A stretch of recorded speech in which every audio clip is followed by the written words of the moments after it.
Juga hari Asyura adalah hari terjadinya, dalam riwayat disebutkan hari Jumatnya hari Asyura itu hari terjadinya kiamat dunia.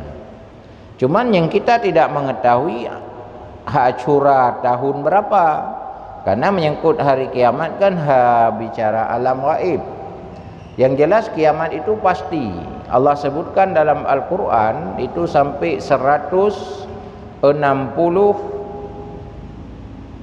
kali kalau tidak salah di dalam Al-Quran Allah menyebutkan tentang ayat-ayat kiamat.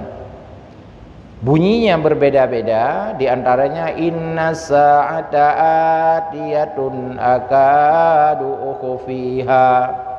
Sesungguhnya kiamat itu dekat sekali, kata Allah. Kenapa diartikan dekat? Karena sesuatu yang sudah pasti ya dekat. Maka di dalam tafsir diartikan akadu adalah dekat. Karena kiamat adalah pasti, maka dalam bahasa tafsir diartikan maknanya dekat.